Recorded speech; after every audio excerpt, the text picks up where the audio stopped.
there, and welcome to the Animag podcast.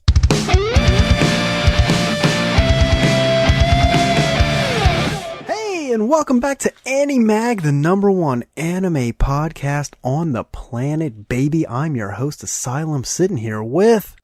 Kiss. God damn, bro, you literally made your internet cut out when you said your name. Yeah, it must be the mic. Good I think it is your mic, because anytime you get stupid loud, it does that. It kind of like shuts off. Well, time to do ASMR. Gotta whisper. Time to start putting ads on the podcast so Thomicus can get himself a good podcast set up. Think about that. That actually might come sooner than later, guys. I know right now everything's hunky-dory and we don't have any ads on the podcast, but eventually we're gonna have to put some. Yeah.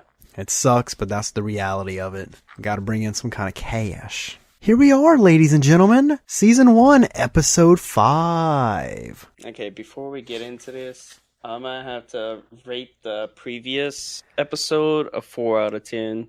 Oh, you're changing your rating? Yeah. I don't know if you can do that, man. It's already solidified and published. Hey. That was a shit episode. Episode 4, garbage. Sorry that you guys had to endure that podcast. But With that's the thing. Pause at the beginning. Oh, well, they won't hear all that. Obviously, we have a great editing team on hand, you know. They're going to take care of that. But it's kind of the reality of doing these podcasts the way that we're doing it, where we're doing them episode by episode. Not every podcast is going to be a banger, because not every episode is going to be a banger. So sometimes you watch a shitty episode and it just kind of drains your energy and you don't want to get on here and podcast about it. But we have to. After that episode, I was like, man, I do not want to watch another episode. I really didn't want to either, but I will say... I watched it and I was like, oh shit, might want to watch it more. Episode 5, a breath of fresh air coming off of 4. Yes. It wasn't like extremely hyped up, but it had enough to get me back on board and be excited about the show. I think the last episode, it was just Ueada or the bitch. What, episode 4? Yeah, the previous episode, it was that bitch. I literally fucking hate this girl, dude. Yes. And then some more shit happens in this episode that makes me hate her even more. Oh, just wait. Bro, just wait. There's more to come. I hope she dies. And I don't like to say that. Damn. That's Real fucked question up. is, who the fuck you hating most? Her it's or Ueada. Mommy? It's Ueada. I think Mommy's a little more tolerable over Ueada so far, and I don't even know Ueada that well. That's the thing. We know Mommy. All right, man, let's dive on in. We start off with the letter saying that on May 24th, Kakeru was absent for 1 week. But do they say why? I think you're gonna know why, obviously, but I don't think they said why yet. No, they said it because there was like so much days since his mom had passed away. He just took some time off to like get himself together? Yeah. Oh, okay. I think I do remember something about like 36 days or some shit since his mom had died. Yeah. Yeah. That's literally like right at the intro before the music starts, because this one had a short intro scene. It was just that. Then we see Naho and the gang at school. A lot of this show is taking place at school. Like majority of it. You never see them in like casual clothes. You see them in their school uniform. No, we've seen them in regular clothes once. I think it might be in this episode actually. Yeah. It is, because they go study. And then Wade of Wigs out. We'll get to that. We will get to that stinky bitch. We get that. We will get to that stinky bitch, bro. So cuts to them at school. And here's something that, like, Naho brings a towel because she knew Kakeru was going to forget his umbrella. It was a rainy day. And here's the thing. It's like she's doing this in front of the gang again, where now she has a towel on hand and everyone's kind of looking at her like, man, this girl always knows what to do and when to do it when it comes to Kakeru. I think she's overdoing it in front of her friends. Yeah, and then, like... Oh boy was like, did you grab one for me? Oh, yeah, did you bring... She's like, fuck you. I don't have a note for your bitch ass. But, I mean, that's just a little bit of letter play right there. Not much happens here. Technically, not much happens at the whole beginning of this episode, because then Kakeru just asks if she wants to walk home together. She's like, yeah, but then the whole gang is like, nah, we're okay. So then it just winds up being Naho and Kakeru, but the letter said that would happen. She was prepared for it, I guess. Yeah. They wind up going on a little walk to, like, some park or some shit that's close to her house after school. Yeah, because Kakeru wanted to go over there. Yeah, they went look at a view. Apparently there was some kind of like tower that you could climb and check out the mountains, which I mean, that's pretty cool. But here's the part that kind of got me, right? Mm-hmm. So they're up on the tower and Kakeru tells Naho to close her eyes, right? She closes her eyes, it goes black, the screen goes black, and all you hear is a zipper go down. Zzz, bro, I'm like, this dude's whipping his dick out. I thought my mans was trying to get topped up on top of this tower. But then he just takes a pic of her. He's like, see, what a good pic. And she literally looks like dog shit in this picture. She could have been like, no, this is a terrible picture. Take a better one. And then he winds up giving her, like a thank you gift for making all the lunches. And it's like this little hair clip for her hair. Yes. And that's going to come back into play in this episode too. And this is where I got pissed off, you know? But man, that part when she's like, close your eyes, takes the zipper down. I'm like, oh my fucking God. We got action, boys. We got it. My man is getting He's whipping his cock out. He's whipping out his cock. He's taking his cock out. Holy shit. Oh, man. I should re-edit that one episode and just put that in there. And then, okay, so all this happens. He gives her like a thank you gift for all the lunches and shit. Then he's like, are you free this weekend? And you know what he invites her to? I'm like, okay. He's going to invite her to his crib. Maybe they're going to get, eat some food, then fuck. No, he invites her to the library to go study on a Saturday. My fucking ass, dude. And guess what? They have like this big test. Yeah, the note did mention that like he was going to get one of the highest scores on that particular category because she was going to be the person that helped him study for it. Mm-hmm. So she knew they were going to be studying together. I don't know if she knew it was going to be like that where he was going to invite her, but he does. And guess what? They get to the fucking library on Saturday and they're going in and guess who the fuck sees them? The bitch. Ueada, the stinky bitch. Well, her friends noticed it. Yeah, they were like, isn't that your ex? Yeah. I don't care about him no more. Yeah, fucking right. No, yeah, right. We're gonna get to that. Hate that fucking bitch, dude. Yeah, I hate that bitch. So then they study. He ends up getting his good grade in, I don't know what the course. I don't know what course it was that they studied for, but in that particular course, he got like a 97, which was the highest in class because of their study session. Yeah, Naho so it pays some off? notes for him. Yeah. The rest of the class was like, how the hell did he get a 97? He wasn't even here for a whole week. And he's like, hey, bruh, my girl got me. When you take her to the top of the tower and you unzip your pants, she'll do whatever for you. No, that part didn't happen. I made that up.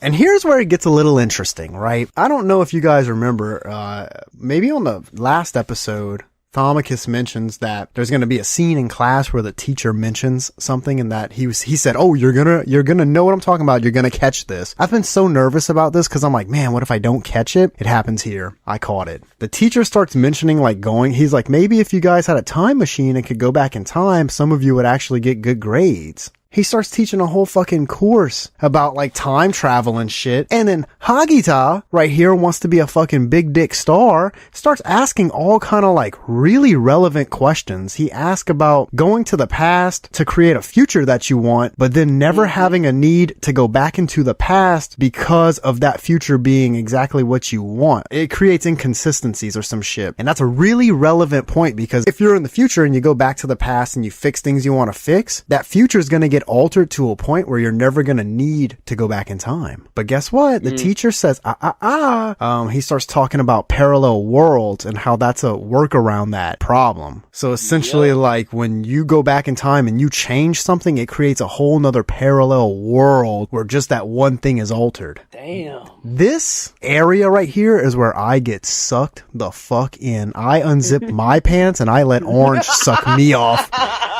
on top of this tower because I am a huge nerd for this kind of like sciencey stuff right here. Oh, and it was Stone. Dr. Stone would be your show then. Yeah, I've had a few people mention Dr. Stone to me. I might have to check it out. That's why I watched Rascal. Somebody said that I should watch Rascal because it has to do a lot with this kind of stuff. And man, Orange has got me so far right here. So then Naho, after class, she's like walking in one of the little areas at school. She has a small breakdown about being able to save Kakeru no matter what what she did because of the contents of the letters aren't changing, but she's changing the timeline. I think that this part right here, for me at least, is a little foggy. Like, I think the show could maybe slow it down and do a better job at explaining this. She's doing everything the letter's doing. I mean, she's failing a few things here and there, but she said she is noticing some change, but the letter's contents aren't changing. So like that part to me is kind of like, eh. I think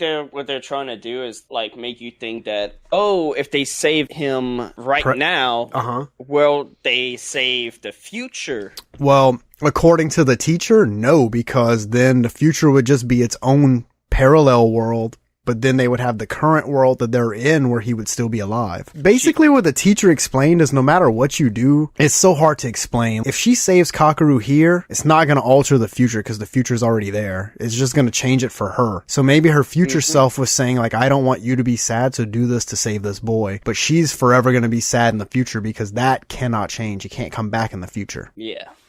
Kind of hard to explain and kind of also hard to understand, but I mean, if you're into this stuff, you can figure it out. It's just one of those things you got to sit down and really think about. And this next part is something that was a little interesting because we talked about this, I think in episode 4, the last episode, how there's always a future scene at the beginning or end of the episodes. Well, this episode had a future scene right here in the middle, and they're at Kakeru's grandma's.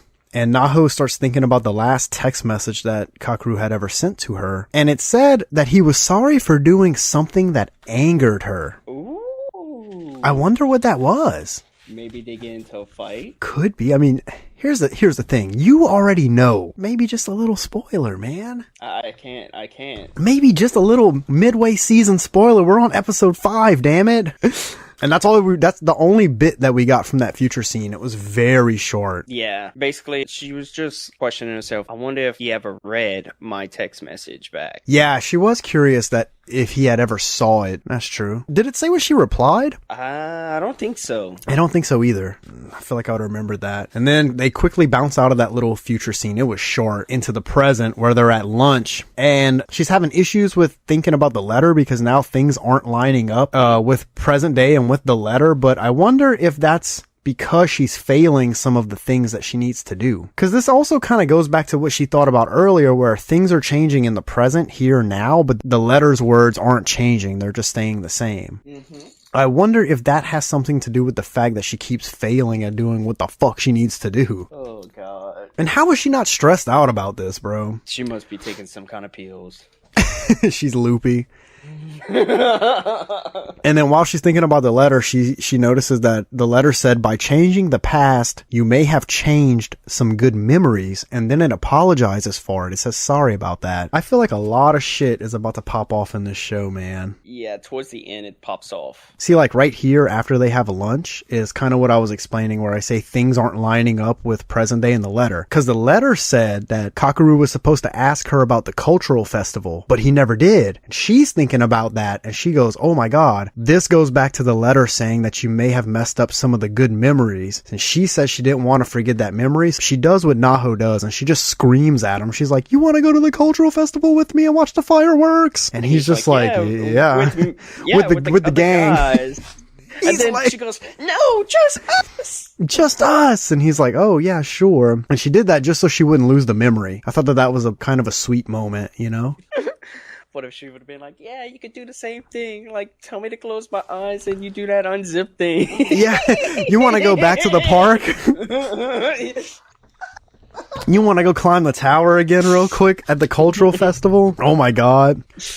Here's a part where like they dive into Kakeru talking with Suwa at like a pool, I think it was. And Kakeru tells Suwa that they all have noticed that he likes Naho. Yep. Which it is no secret. I mean, that's something that's super noticeable.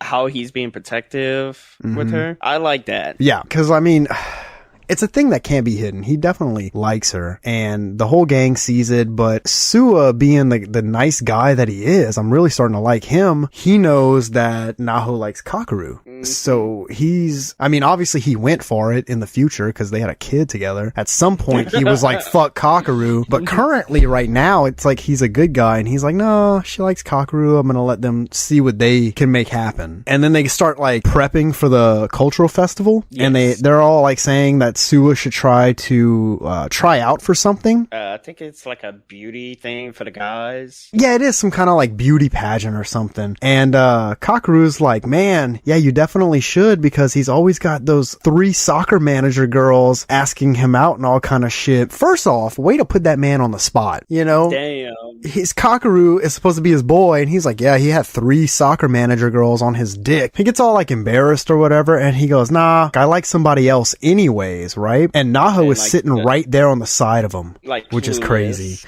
And the girls, all the rest of the girls are like, yeah, we know. And guess what? Hagida, this dumb motherfucker, stands up and he's like, yeah, it's Naho.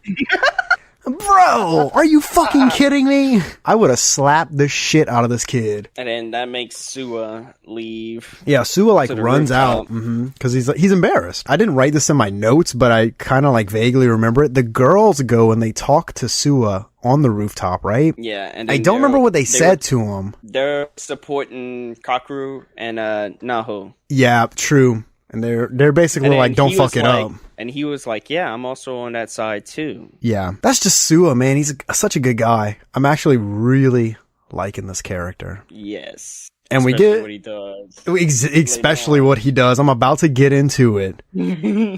So then at the festival, the 3 soccer manager girls invite Suwa to a quote unquote photo exhibition. Yeah, fucking right. They were going to suck this man's dick in a classroom.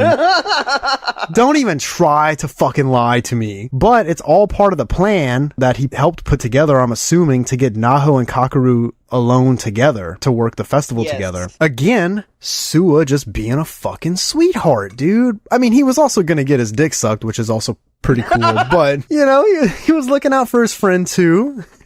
And then the other chicks are like, okay, he's really trying to push them together. Yeah, and then they realize. High five. Yep.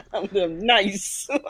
And here's where this episode made me mad. Here's where we learn that Ueada is a big piece of shit. No. Yeah. Kakeru and Naho are talking, and he's like, oh, he asked her about the hair clip. The hair clip, yes, and why he's not wearing it. Yes, I'm so glad. And she's like, well, I don't want to break it. I don't want to fuck it up. The one that gave me. Oh, I'm so glad you remembered that, because I didn't write that in my notes, because I said, oh yeah, I'm gonna fucking remember to mention that, and I forgot. And then like she goes to the bathroom, puts it on, because she's like, oh, I'll show him. She's leaving. Guess who the fuck shows up? The bitch goes, oh, can I talk to you for a second? They like talking. It's not just Ueada though; it's Ueada and like 2 of her friends. Well, it was just her and Ueada, and then the 2 friends came. They came from like around the corner, and Ueada's like, "Oh, nice hair clip. Can I see it?" And Naho's like, no. How about you fuck off?" But before that, they tried to. Our boy Suwa. Suwa sees what's happening from the window. Like he's just passing. He's on his way to get his dick sucked. And tells the 3 soccer managers, like, hey, I gotta go do something. Yeah, I gotta take care of this real quick or some shit like that. He basically, like, they go to reach for the fucking hair clip, and Naho, like, swats this one girl's hand. And she's like, oh, that hurts. Ow, yeah, ow, that I'm gonna hurt. regret that.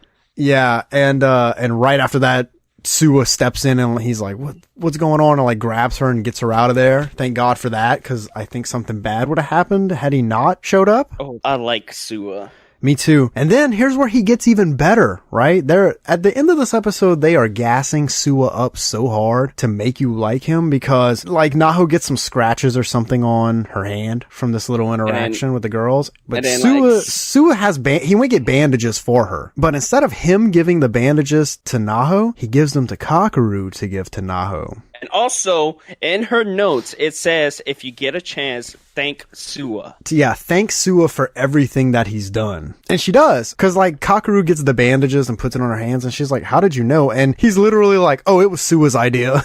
He does not try to take credit for this at all. And Suwa's like, come on, man. Like, I'm trying to help you, bro. And she's thinking about the letter and how it said notice Suwa's kindness when you get a chance and thank him for it. And this was her moment because she yells it and she's like, Suwa, thank you. And he's like, okay. And she's like, for everything. And this dude like starts crying because like, oh, that's just tears of joy. Because the letter said that he would appreciate being told thank you for being so kind and doing everything he's doing. And it was right because this dude just breaks down crying. At the very end, we get one like, it's like a monologue thing. Cause I want to say it was like showing the letter, like showing what the letter says here and there, but Naho is talking. And she said, did the me of the future send the letter back knowing the past could never be changed? So like, is she gonna fail and not save Kakeru? For you to find out. Oh, dude, she better save his ass. Or maybe not, and maybe Kakeru can never be saved because now I like Suwa more than Kakeru, and I want her to end up with Suwa. Yeah, this episode makes you want to... It does. It reeled me back in. Oh my god. Oh yeah, another thing we forgot to mention was whenever Naho and Kakeru was talking on the bench about would you rather travel to the future or the past? Ooh, yes, good catch. They did have a conversation about that. Naho's reply was future, just to see what happened. Yeah. And then we learned that Kakeru would want to go to the past. Yep, very interesting. Because he had some regrets. So many regrets is what he said, yeah. Was that at the festival or like on the way to the festival or at the park maybe? I don't remember when that happened in the episode. I think it was after the teacher was talking about the future. Ah. Okay. I don't know, man. This episode kind of gives me a few questions because, like, now I'm confused. Like, can the past or the future be changed at all? The way that this episode's making it seem is that, like, it can't. Or, like, she can change the present, but the past can't be changed and neither can the future. You can only change the middle. You know what I'm saying? Yeah. Basically, she can only change what she's doing and the future will not be changed. And, like, think about this. This is another question. Is them in the future, right? Mm-hmm. Which one of the people from the group was able to do time travel so she could get the letter back to herself? Has to be her, right? She brought the letter to herself. You will find out. Or was it old boy that was asking all the questions in class? Hagida. You will find out. I think it's Hagida, bro. I think Hagida figures it out and then he's like, Naho, get this letter to your young self. You're the only one that can save him. Man, I actually might change my rating for this episode. Just to let you know. I am going to change it. This might be a little spoiler. Okay. But the future, where they're at now, that's before they sent the letters. Oh, really? Like when they're at his grandma's? Yes. What? This is all before she sent the letter. Oh my god, I didn't know that. That's vital information. Yep. Holy shit. So something unfolds that we see in the future? We see them go like, oh, we can time travel. Let's get a letter back. Oh my god. When they pick up on, oh wait, do y'all remember the professor talking about time travel and all that? And they're like, okay, that excites me a little bit. God damn, that's exciting. So this episode, I just changed my rating, right? I had it at a 5. Said it was a mid-tiered episode, but after discussing it like this is a solid 6. Very solid 6. Oh shit. What? Man, I'm gonna have to give it a 7. Okay. I think that's fair because I was gonna go 7, but I don't want to hype it up too much because it's still not a whole lot happened. It's just the way that my brain's thinking about it.